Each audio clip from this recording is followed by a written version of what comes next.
तो दोस्तों champions trophy में अब सिर्फ एक दिन रह गया है एंड जो ओपनर है वो 19 तारीख को खेला जाएगा न्यूजीलैंड वर्सेस पाकिस्तान में। चलिए उसकी बात तो हम नहीं करते, हमारा पहला मैच तो 20 तारीख को है अगेंस्ट बांग्लादेश दुबई में। लेकिन यार सब लोग कह रहे हैं कि इंडिया 5 रीजन के इंडिया इसलिए जीतेगी, इसलिए जीतेगी, वैसे जीतेगी।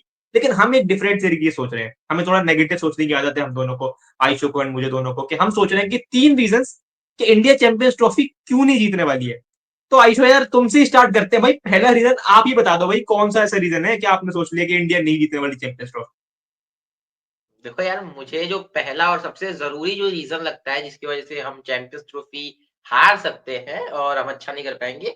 अच्छा तो करेंगे ऑब्वियसली लेकिन जीत नहीं पाएँगे, वो यही है कि हमारी जो फ़ास्ट बॉलिंग है ना, वो बहुत ज़्यादा ही मैं कहूँगा कि क्या बोलते हैं, डिसमैनेज्ड है, ठीक है? Dismanage is the right word, I don't know, लेकिन जो फ़ास्ट बॉलिंग है वो बहुत ज़्यादा कंसर्निंग है, ठीक है? उसमें जो मेन हमारे पेसर्स हैं लाइक जसप्रीत बुमराह जो कि इंजर्ड है, मोहम्मद सिराज जिनको हमने खिलाया ही नहीं है और मोहम्मद शामी जो कि एकदम ही रिदम से बाहर है, ठीक है? इन तीनों का ना होना अवेलेबल ये बहुत ज़्यादा कंसर्निंग है और दूसरी चीज़ ये कि जिनको हमने उनकी रिप्लेसमेंट में लिया है, उनके पास बिल्कुल भी ओडीआईज़ का एक्सपीरियंस नहीं है लाइक हर्षित राणा जिन्होंने सिर्फ 3 मैचेस खेले हैं और अर्शदीप सिंह जिन्होंने कुछ 9-10 मैचेस खेले हैं। हार्दिक पांड्या को हम अपना मेन पेसर ऑब्वियसली कंसीडर नहीं कर सकते हैं। तो जो फास्ट बॉलिंग है ना इंडिया की वो बहुत ज़्यादा कंसर्निंग चीज़ है और ये मुझे लगता है कि वन ऑफ द रीज़न होगी अगर हम चैंपियंस ट्रॉफी में हारते हैं तो। ठीक है? तो मुझे लगता है देखो जसप्रीत बुमराह इंजर्ड थे उनका तो हम कुछ नहीं कर सकते हैं लेकिन हमें मोहम्मद सिराज को रख लेना चाहिए था उनकी जगह पे क्योंकि एक वो है जिनके पास दोनों चीज़ें हैं, वो अभी हाल ही में वो ओडीआईज़ खेले भी थे श्रीलंका वाली जो हमने खेली थी और बाकी उनके पास एक्सपीरियंस भी ठीक-ठाक है। और शामी तो हालाँकि काफ़ी समय पहले खेले थे, इंजरी के बाद आए और रिदम में नहीं है, तो प्रॉब्लम तो है इंडिया की फास्ट बॉलिंग में and for me that is the first reason और फर्स्ट कंसर्न। आप बताओ मन हाँ, मुझे भी ये लगता है कि यार मतलब फास्ट बॉलिंग थोड़ी-सी वीक नज़र आ रही है, बुमराह नहीं है, जैसे आपने बोला इंजर्ड है। एंड मोहम्मद शमी जो सबसे ज़्यादा मुझे कंसर्निंग लगे हैं यार, उनकी जो बॉल में जो पहनापन है वो नज़र ही नहीं आया भाई इंग्लैंड वाली सीरीज़ में। England batsman Ben Duckett, Phil Salt बड़े आराम से उन्होंने शमी को खेला है, इवन हर्षित राणा उनसे बेटर नज़र आए पूरी सीरीज़ के अंदर। एंड अर्शदीप सिंह का भी देखना होगा। बट स्टिल मैं मानता हूँ कि हाँ, वीक बॉलिंग तो ऑफ कोर्स है, ये बात तो है। अच्छा दूसरा रीज़न जो मुझे लगता है, जो मैं बोलना चाहूँगा, यार ये जो मज़ाक बना रखा है आजकल कि भैया हम left hand right hand combination करेंगे, है ना? अगर अगर राइट हैंडर आउट होगा तो लेफ्ट हैंडर आएगा। चाहे चाहे 15 रन चाहिए हो।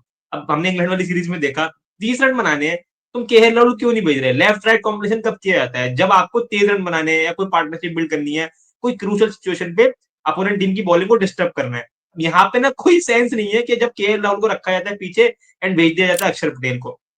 तो मुझे ये लगता है ये हरकतें होंगी ना अगर, तो बड़े मैच में अब जो सामने वाली टीम होगी वो भी तो सोच के आएगी ना कि अच्छा ये ऐसी-ऐसी हरकतें करते हैं, तो एक प्लान बना के आएँगे अक्षर पटेल के आगे। अक्षर पटेल कोई कुमार संगकारा है, ब्रायन लारा तो है नहीं कि भाई वो बार-बार आएँगे, बार-बार 50 रन बना देंगे। कोई भी बड़ा मैच पड़ेगा सेमीफाइनल, फाइनल, सामने होगी for example south Africa, new England जैसी टीम या फिर इवन ऑस्ट्रेलिया जैसी टीम, तो भाई वो किसी भी तरीके सही नहीं है मेरे को लगता है। एंड केएल राहुल के ये जो कॉन्फिडेंस के लिए भी खराबी है, मतलब राहुल का कॉन्फिडेंस तो ऐसा है कि भाई जो आया कुचल जाता है उस कॉन्फिडेंस को। तो उस खिलाड़ी को कॉन्फिडेंस देना ज़रूरी है। हालाँकि उसने थर्ड ओडीआई में 40 रन कुछ बनाए इंग्लैंड के अगेंस्ट, थोड़ा बहुत रिदम उसने पकड़ा होगा, बट स्टिल जितनी बॉलें मिल जाएँ तुम्हारे नंबर 5 प्लेयर को, क्योंकि बड़े मैचों में राहुल ही रन बनाएगा ना भाई अक्षर पटेल से, आप उम्मीद करते हो तो आप वो तो बोनस पॉइंट है अगर अक्षर पटेल रन बना दे आके, जैसे कि वर्ल्ड कप फाइनल में बनाया था 2024 में। तो मुझे तो ये लगता है। आयुष आपका इस पे क्या कहना है यार? देखो, मेरा कहना यही है ना भाई कि हमारी जो टॉप 5 है एटलीस्ट, ठीक है? उसमें कोई भी डिस्टर्बेंस नहीं होनी चाहिए, जो हमारे टॉप 5 हैं, तो सारे के सारे राइटी बैट्समैन हैं। और देखो, मुझे नहीं लगता ना यार कि लेफ्ट राइट कॉम्बिनेशन के पीछे हमें इतना पागल होना चाहिए कि फिर हम उसके लिए अपनी जो टीम की कोर है, जो चीज़ है, जो एकदम सही है, उसको हम बिगाड़ दें, ठीक है? एक लाइन है ना कि why to fix something that is not broken. इन पाँचों ने मिलके, इसी सेम टॉप 5 ने मिलके वर्ल्ड कप 2023 जो कि बहुत ज़्यादा प्रेशर वाला टूर्नामेंट है, उसमें कुछ 2500 के ऊपर रन्स बनाए थे। सिर्फ 5 बल्लेबाजों ने मिलके। ये छोटी बात नहीं है, बहुत बड़ी बात है और जब इतना अच्छा कॉम्बिनेशन कोई चल रहा हो, तो उसके उसके साथ छेड़छाड़ करना कहीं से भी समझदारी नहीं है। दूसरी चीज़ ये है कि इतना लेफ्ट राइट कॉम्बिनेशन से ऑब्सेशन जो है वो हमारी टीम को ना बड़े दिन पे बहुत नुकसान कर सकता है, ठीक है? हाँ, अच्छी बात है कि जो अक्षर पटेल है, उनकी बल्लेबाज़ी अच्छी है और आप उनको एक लेफ्टी-राइटी कॉम्बिनेशन के तौर पे या फिर एक होता है ना कि एक जो गोल्डन हैंड्स होते हैं किसी के कि भाई वो प्रेशर सिचुएशन में चल जाता है और ये सब चीज़ें, उसके लिए आप उनको यूज़ करना चाहते हो बट उनको 6 नंबर पे भी तो भेज ही सकते हो ना एट द एंड। 5 नंबर के बाद अगर आपको एक्सपेरिमेंट करने हैं तो वो कर लो, ठीक है? क्योंकि उसमें ना थोड़ी फ्लेक्सिबिलिटी चलती है। हार्दिक पांड्या भी फिनिशर है, वो पहली बॉल से छक्का लगा सकते हैं। लेकिन केएल राहुल के पास वो चीज़ नहीं है भाई। केएल राहुल थोड़ा-सा समय लेते हैं अपना सेटल होने में एंड देन फिर उनका बेस्ट गेम आ पाता है। तो मुझे क्या लगता है कि जो टॉप 5 है उसके साथ कोई छेड़छाड़ नहीं होनी चाहिए और बहुत ज़्यादा इन सब चीज़ों पे ध्यान लगाने से अच्छा है कि हम जो अपना कोर है उसको मेंटेन करके चले जो टॉप 5 है एंड देन उसके बाद से हम जो उसमें 6, 7, 8 नंबर की बल्लेबाज़ी उसमें थोड़ा एक्सपेरिमेंट भी कर सकते हैं, उसमें हमारे पास स्कोप है। लेकिन अक्षर पटेल की बल्लेबाज़ी सुधारने के लिए कहीं हम केएल राहुल की बल्लेबाज़ी बिगाड़ ना दें और अगर हमने ऐसा किया तो वही है कि किसी एक दिन अक्षर पटेल जिस दिन नहीं करेंगे बढ़िया, उस दिन केएल राहुल भी नहीं कर पाएँगे क्योंकि उनकी पोज़ीशन बिगड़ी ही है और पता चलेगा बेड़ा गर्क हो जाएगा। तो वही है किसी एक दिन वही होता है फाइनल में, सेमीफाइनल में होती हैं वो चीज़ें। तो आई डोंट वांट कि वो हो और उसके लिए हमें शुरू से ही अपना टॉप 5 स्टेबल रखना पड़ेगा। वही बात है ना कि ये तो रोड बनाने के लिए फुटपाथ तोड़ दी, वो वाली हरकतें चल रही है गौतम गंभीर की। तो वही चीज है। चलो थर्ड रीजन आइशो अगर आप बताओ, आपने मुझसे बात की दुबई कर्स, आप ही स्टार्ट करो इससे कि दुबई कर्स क्या है। हाँ, थर्ड रीज़न है कोइंसिडेंसेस, ठीक है? देखो 2021 में भी अगर आप लोगों को याद हो ज़रा, ठीक है? कि एक वायरस आया था, साल की शुरुआत में मतलब आ गया था, 2020 से ही चल रहा था वो तो ठीक है। एक वायरस था उस समय मतलब रिसेंटली। 2025 में भी एक नया-नया वायरस आया है, मतलब हाल ही में, ठीक है? एचएमपी वायरस उसका नाम है अगर आप लोगों को पता हो तो, ठीक है? हालाँकि वो उतना बड़ा कंसर्न नहीं है जितना वो वाला वायरस था बट है। दूसरी चीज़ ये कि टीम का जो कैप्टन था, वो फ़ॉर्म में नहीं था काफ़ी टाइम से, ठीक है? और यहाँ पर भी जो टीम के हमारे कप्तान अभी हैं रोहित शर्मा, वो भी फ़ॉर्म में नहीं थे, हालाँकि उनकी एक सेंचुरी आ गई है, वो अलग पॉइंट है। तीसरी चीज़ ये कि विराट कोहली भी फ़ॉर्म में नहीं थे, विराट कोहली अभी भी फ़ॉर्म में नहीं है, ठीक है? चौथी चीज़ ये कि जसप्रीत बुमराह इंजर्ड है और ये एक रीज़न है उसमें भी, ठीक है? और पाँचवीं चीज़ ये कि वरुण चक्रवर्ती टीम में है, वरुण चक्रवर्ती उस समय भी टीम में थे। वरुण चक्रवर्ती बीच के 3-4 सालों में टीम में बिल्कुल नहीं थे, वो उस समय थे और वो इस समय हैं। दुबई में एक टूर्नामेंट है और उससे भी बड़ी बात कि पाकिस्तान और न्यूज़ीलैंड दोनों हमारे ग्रुप में हैं।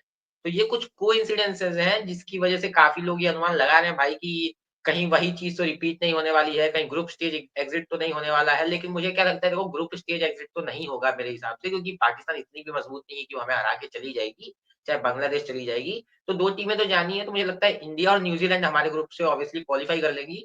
बट हाँ it can be reason reason तो नहीं बोलेंगे यार ऑब्वियसली कोइंसिडेंसेस इतने भी ट्रू नहीं होते हैं कि उनपे हम एकदम उसको ब्लेम कर दें कि नहीं यार इंडिया नहीं जीती इसका मतलब ये यही कोइंसिडेंसेस थे।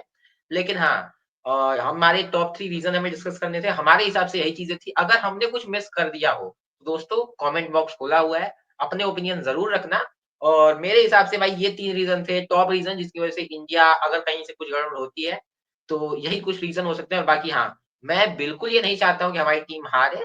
वी जस्ट विश कि इंडियन टीम अच्छा करके आए चैंपियंस ट्रॉफी में और दुबई में भी हम इंडिया का झंडा गाड़ें। बाकी अमान भाई कुछ कहना चाहोगे इस पे?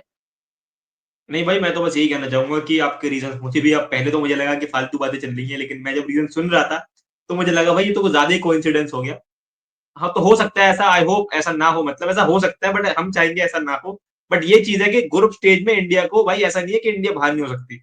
एक बात मैं क्लियर कर दूं भाई, पहला मैच जीतो अगेंस्ट बांग्लादेश, जो कि मुझे पता है हम जीतेंगे। बट स्टिल भाई यहाँ पे कोई रिस्क नहीं लेना, जीतना है मैच उसको।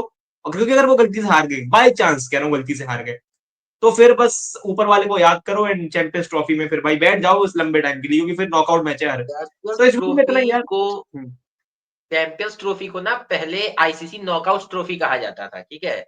और इसका रीज़न बड़ा सिंपल है कि भाई एक मैच भी इधर-उधर हुआ तो गए, ऑलमोस्ट गए, ठीक है? और चैंपियंस ट्रॉफी एक ऐसा टूर्नामेंट है ना चैंपियंस ट्रॉफी इसका नाम क्यों अंदर है ये समझते हैं। जो वर्ल्ड कप की टॉप 8 टीमें हैं ना, जो वर्ल्ड कप की टॉप 8 टीमें हैं, वो इस ट्रॉफी में खेलती हैं, इस टूर्नामेंट में खेलती हैं, ठीक है? इसका मतलब क्या है? वर्ल्ड कप एक ऐसा टूर्नामेंट है जहाँ ऑलरेडी टीमें छाँट कर आती हैं। वो अपने क्वालीफायर्स वगैरह खेल के जो छोटी टीमें वो आती हैं, टॉप 10 टीमें आती हैं। उस वर्ल्ड कप के में भी टॉप 8 टीमें मतलब चैंपियन टीमों में से ये टॉप 8 टीमें ऑलरेडी बहुत अच्छी टीम है। तो इन चैंपियंस का एक चैंपियन निकालना होता है जिसकी वजह से चैंपियंस ट्रॉफी खेली जाती है।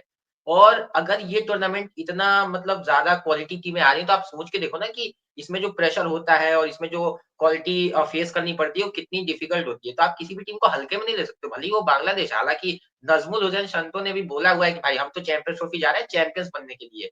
तो उनकी स्टेटमेंट की थोड़ी-सी कदर करनी पड़ेगी और सीरियसली खेलना पड़ेगा, किसी टीम को हल्के में नहीं ले सकते हो।